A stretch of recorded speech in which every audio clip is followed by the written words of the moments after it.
तो last class में हम लोगों ने 16 अक्टूबर शिफ्ट 1 2 के 2 DI डिस्कस किए, 2 और बची और आज से ये कंप्लीट हो जाएगा। निम्नलिखित पाई चार्ट का अध्ययन करें, पुस्तकों को प्रकाशन पर किए गए खर्च के प्रतिशत वितरण को दर्शाया गया। परिवहन, रॉयल्टी, जिल्दसाजी, मुद्रण, कागज, सर्वधर्म लागत etcetera. The following chart shows the percentage distribution of the expenditure incurred in the publishing a book। ठीक है, तो कोई समस्या नहीं, सबका अलग अलग दिया गया, अलग अलग तरीके से कलर बनाया भी गया। कंटिन्यू करते हैं पहले क्वेश्चन की तरफ। 360 डिग्री पूरा होता है। कह रहा है संवर्धन लागत पर किए गए खर्च का अनुरूप खंड सेक्टर का केंद्रीय कोण। संवर्धन लागत ग्रीन, ग्रीन मतलब 5%। तो आप सिंपली कहेंगे कि 360 डिग्री पूरा आपका एंगल है और उसका 5% आएगा, दैट इज 18 डिग्री आपका आंसर आ जाएगा। ठीक, आंसर पर आगे बढ़ते हैं, बहुत सरल है क्वेश्चन, आगे कंटिन्यू करते हैं। नेक्स्ट क्वेश्चन कह रहा है पुस्तक का मूल्य लागत मूल्य से 20% ऊपर अंकित किया जाए। यदि पुस्तक का अंकित मूल्य 160 हो तो पुस्तक के प्रति में उपयोग किए गए कागज की लागत कॉस्ट। कागज की लागत जो है वो आपकी कैसी, डार्क ग्रीन, डार्क ब्लू। तो डार्क ब्लू जो है कागज की लागत ये है 30%। इसका मतलब ये हुआ कि अगर हम पूरी बुक को 100 कॉस्ट माने तो उसमें जो कागज है वो आपका 30% है, मतलब 30 यूनिट का है। क्वेश्चन कह रहा है इससे 20% ऊपर अंकित किया गया, दैट इज एमपी जो है वो आपका 120 है। अगर एमपी 120 है तो इस कंडीशन में आगे कहा गया कि एमपी आपको सिंपली 120 दे रहे हैं और ये एमपी 120 जो है वो आपका क्वेश्चन के अकॉर्डिंग ये आपका बराबर है 160 रुपीज के। तो आपसे कह रहा है पुस्तक पर अंकित कागज का मूल्य दिया, आपसे पूछा गया, इसलिए हम सिंपली कहेंगे 30 हमसे पूछा गया, 120 हमें बताया गया into 160 that is 40 rupees.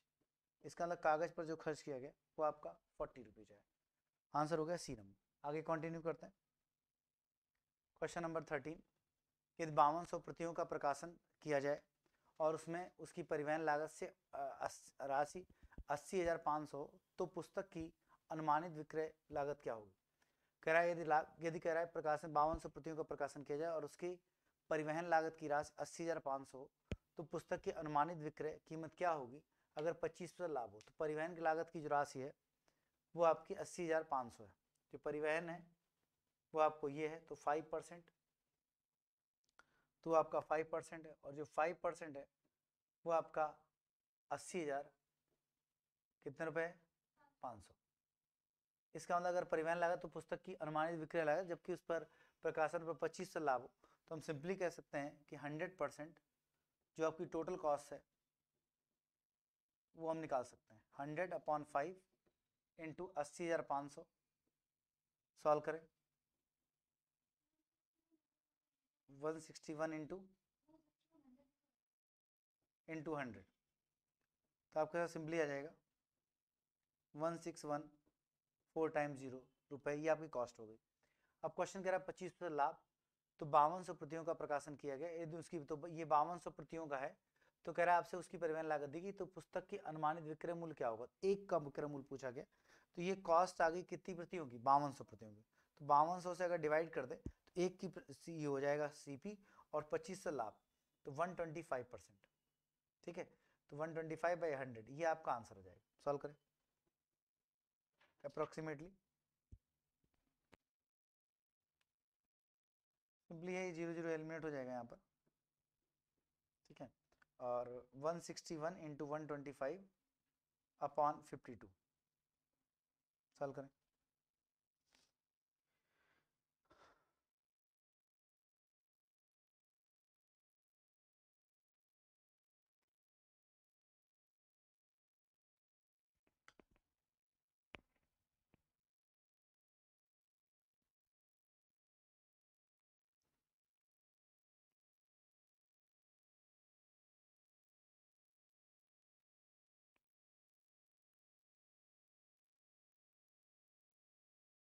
Three 387.202,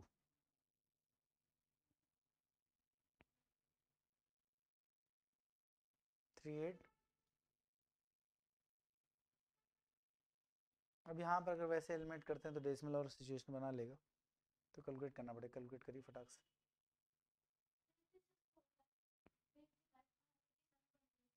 387.02 रुपये है, तो कैलकुलेशन चेक कर लीजिए एक बार, बाकी ओके। आगे कंटिन्यू करते हैं नेक्स्ट क्वेश्चन के लिए। कह रहा है पुस्तक की रॉयल्टी मुद्रण लागत से कितने प्रतिशत अधिक है। पुस्तक की रॉयल्टी जो मुद्रण है उससे कितने प्रतिशत अधिक, तो मुद्रण जो है वैल्यू है वो आपका 25% है और रॉयल्टी जो है वो आपकी 20% है।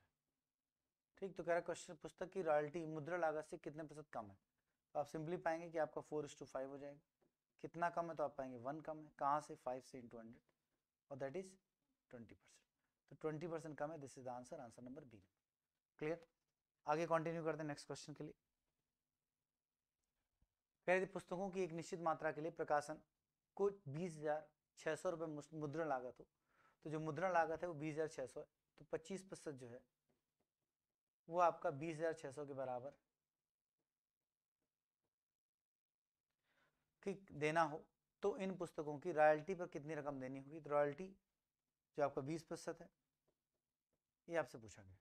तो बड़ी सिंपल सी बात है कि 25% आपको बताया गया, रॉयल्टी 20% आपसे पूछी गई, तो 20% पूछा गया, 25% बताया गया into 20600, that is 16,480 rupees, answer number C. तो थोड़ा थोड़ा कैलकुलेशन है इन सारे क्वेश्चन में, आराम से सॉल्व कर सकते हैं, आंसर आ जाएगा। नेक्स्ट क्वेश्चन की तरफ बढ़ते हैं। अगला क्वेश्चन, अगली डीआई और ये एक लाइन ग्राफ। यहाँ पर आपको दिए गए पूर्व वर्षों में कंपनी के एक आयात और निर्यात का मूल्य का अनुपात देखिए, ये एक अच्छा क्वेश्चन होता है।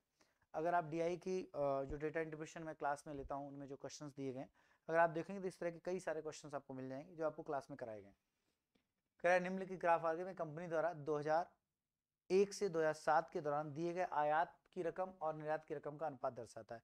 तो हर वर्ष ये ना आयात है, ना निर्यात है, ना इम्पोर्ट है, ना एक्सपोर्ट, जबकि ये इम्पोर्ट और एक्सपोर्ट के मध्य का अनुपात है। आगे कंटिन्यू करते हैं। इससे पहला क्वेश्चन, किस वर्ष कंपनी का आयात निर्यात से अल्पतम अनुपात में था। क्वेश्चन कह रहा आयात निर्यात के अल्पतम अनुपात में था, तो क्योंकि आयात और निर्यात का ये अनुपात है तो अल्पतम तब होगा जब रिजल्ट मिनिमम है, क्योंकि आयात निर्यात के अल्पतम। तो कह रहा कि import was minimum proportion to the export, तो इंपोर्ट अपॉन एक्सपोर्ट, इंपोर्ट ऊपर एक्सपोर्ट नीचे, तो इंपोर्ट अगर उस प्रोपोर्शन में मिनिमम होगा तो रिजल्ट मिनिमम आएगा, तो जिसका रिजल्ट मिनिमम वही मिनिमम। तो इस पूरे में रिजल्ट मिनिमम किसका, 2003। तो 2003 में भाई क्योंकि ये इंपोर्ट अपॉन एक्सपोर्ट का वैल्यू है, तो अगर इंपोर्ट की value in the comparison of export कम होगी तो रिजल्ट भी सबसे कम आएगा, क्योंकि इंपोर्ट न्यूमरेटर में है, तो आंसर हो गया। अगर एक्सपोर्ट इंपोर्ट पूछता अल्पतम, तो उस कंडीशन में ये तब मिनिमम आता जब वो मैक्सिमम होता, क्योंकि अनुपात जो है वो आपका इंपोर्ट एक्सपोर्ट का है। तो इंपोर्ट टू एक्सपोर्ट तो मिनिमम, तो result minimum. Export to import, import के कंपैरिजन में तो रिजल्ट मिनिमम, तो export maximum in comparison to import. मतलब अगर अंश हर की तुलना में, तो अंश हर की तुलना में अगर कम है तो रिजल्ट कम है, अंश हर की तुलना में ज्यादा है तो रिजल्ट ज्यादा है। बट अगर हर अंश की तुलना में दिया जाए, उल्टा हो जाए, तो उस कंडीशन में रिजल्ट तब ज्यादा आएगा जब वो मिनिमम होगा, रिजल्ट तब कम आएगा जब वो मैक्सिमम होगा। फिलहाल इंपोर्ट एक्सपोर्ट से कंपैरिजन पूछा गया है और वही रेशियो अवेलेबल है, तो जिस वर्ष में रेशियो की वैल्यू सबसे कम, रिजल्ट उसी वर्ष कम, तो 2003 आपका आंसर हो गया। आगे कंटिन्यू करते हैं। यदि वर्ष 2004 में आयात 240 करोड़ रुपए हो, तो 2004 एवं 2005 का कुल संयुक्त निर्यात 500 करोड़ था। 2004 में आयात 220 करोड़, 240 करोड़, 2004 में आयात दिया गया, निर्यात हम निकाल सकते हैं। 2004 और 5 का कुल निर्यात दिया गया, तो 2005 का आयात बताओ। देखो 2004 पे पहले काम करें, इंपोर्ट टू एक्सपोर्ट, तो 2004 में इंपोर्ट टू एक्सपोर्ट 1.2 डेसिमल हटाए, जीरो बढ़ाएं, तो हमें यहां से पता चलता है 6:5 is the ratio of import of upon export in the 2004। 2004 में इंपोर्ट की वैल्यू जो है वो आपकी 240 करोड़ दी गई है, इसका मतलब एक्सपोर्ट की वैल्यू 200 करोड़ आ जाएगी। ठीक, अब आपको एक्सपोर्ट वैल्यू 2004 में पता चल गई। अब आगे कंटिन्यू करते हैं नेक्स्ट क्वेश्चन के लिए, मतलब नेक्स्ट बात के लिए। अब क्वेश्चन आगे कह रहा है कि export 2004 plus export 2005 in total equals to 500 crore. तो अगर एक्सपोर्ट 2004 का आपको ये दिया गया है तो export 2005 this equal to 300 crore. ये भी नहीं पूछा, उसने पूछा कि एक्सपोर्ट ना बताओ, अब हमको बताओ इंपोर्ट 2005, तो फिर से वही रेशियो, तो import 2005 import ratio export 2005 1.5 decimal हटाएंगे, जीरो बढ़ाएंगे 3:2। अब हम यहां ये देख रहे हैं कि एक्सपोर्ट 2005 में एक्सपोर्ट की वैल्यू दी गई 300 करोड़ कि यहां से हम मूव कर गए, ये आपको पता चल गई। तो ये अगर आपसे पूछी गई तो हम सॉल्व करेंगे तो 2 इक्वल टू तो ये आ जाएगा 450 करोड़। ये वैल्यू है इंपोर्ट की 2005 में। Answer is B. अच्छा सवाल है। सबसे पहले इंपोर्ट एक्सपोर्ट, जिसमें ये आपको इंपोर्ट पता था, एक्सपोर्ट निकाला, फिर इंपोर्ट एक्सपोर्ट सम 2005, तो ये एक्सपोर्ट रखा, इसका एक्सपोर्ट आया, एक्सपोर्ट रिलेट कराया, इंपोर्ट आया। तो 2-3 लेयर का क्वेश्चन था, एक एक करके आगे बढ़ते चले गए। ठीक है, तो आगे बढ़ते हैं नेक्स्ट क्वेश्चन की तरफ। क्वेश्चन नंबर, अगर आपको लगे तो दोबारा इसको रिपीट करके देखेंगे तो आपको समझ आ जाएगा, क्योंकि यहाँ रिपीट करने कोई मतलब नहीं था, क्योंकि रिकॉर्डेड आपके पास अवेलेबल है। 2002 में कंपनी का आयात इतना था, 2002 में निर्यात था। बहुत सरल सवाल हो गया, पिछला आप सॉल्व कर सकें। 2002 import ratio export is the ratio of 2002 import export 0.8 upon decimal हटाएंगे, जीरो बढ़ाएंगे, तो आ जाएगा 4:5। तो 2002 में इंपोर्ट एक्सपोर्ट का अनुपात ये दिया गया। अब आपसे इंपोर्ट जो आयात है वो आपको 260 करोड़ दिया गया है, तो आपसे एक्सपोर्ट पूछा गया। ठीक, तो ये आपके सामने 325 करोड़। ठीक, आगे बढ़ते हैं। दिए गए वर्षों में कितने वर्षों में निर्यात आयात से अधिक था? निर्यात देखो, क्योंकि हमारे पास जो रेशियो है वो इंपोर्ट अपॉन एक्सपोर्ट है, तो क्वेश्चन कह रहा है दिए गए कितने वर्षों में निर्यात आयात से अधिक था, तो हम कहेंगे जब जब एक्सपोर्ट ग्रेटर देन होगा इंपोर्ट से, तब तब import upon export less than 1 आएगा। इंपोर्ट अपॉन एक्सपोर्ट ये नीचे जाएगा, लेस देन 1 आएगा। ठीक है, एक्सपोर्ट से डिवाइड कर दिया। भाई अगर डिनोमिनेटर ज्यादा है न्यूमरेटर कम है तो रिजल्ट 1 से कम आएगा। तो जब जब रिजल्ट 1 से कम है तब तब एक्सपोर्ट इंपोर्ट से अधिक है। तो 1 से अधिक, एक तब तक 1 से लेस, तो ये 1 2 3 4 वर्ष ऐसे हैं जिसमें रिजल्ट 1 से कम है। इसका मतलब 4 ऐसे वर्ष हैं जिसमें निर्यात इंपोर्ट से ज्यादा है। 4 वर्ष आंसर। नेक्स्ट क्वेश्चन कह रहा है 2003 से 2004 तक आयात में कितने प्रतिशत वृद्धि हुई?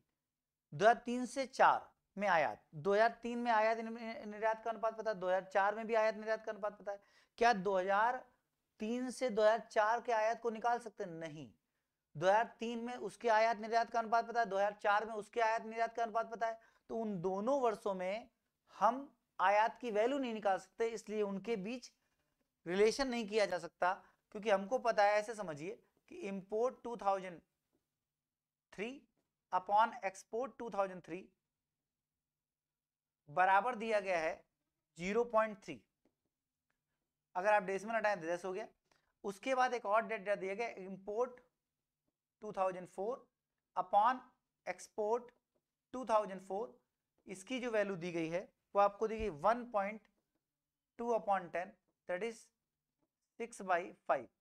अब हमें इंपोर्ट 2003 की वैल्यू तो भूल ही जाओ, रेशियो इंपोर्ट 2004 का रेशियो अगर निकल आए तो हम निकाल सकते थे, लेकिन ये हम निकाल नहीं पाएंगे क्योंकि इन दोनों में कोई कॉमन रिलेशन नहीं है, तो बस हम फंस जाएंगे। तो आंसर हो जाएगा डेटा इनएडिक्वेट, मतलब C and D can not determine. इस तरह से 16 अक्टूबर की शिफ्ट 2 के बची हुई दोनों डीआईवी कंप्लीट हुई। हमने 2-2 पार्ट में डीआई को डिस्कस किया ताकि आप आसानी से इन चीजों को देख सके। जल्दी कुछ और चीजों के साथ आगे डिस्कशन कंटिन्यू करेंगे। बस इतना ध्यान रखिए, अगर हम 20 मिनट के लिए आएंगे, 1 घंटे के लिए आपको जो क्लास मिलेगी उसमें सिर्फ क्लास से संबंधित बातें होंगी, जो भी डिस्कशन होगा वो एक फ्लो में होगा। शुरुआत से अगर डीआई देखेंगे तो ये सारी डीआई आपको आराम से क्लियर हो जाएंगी, ठीक है।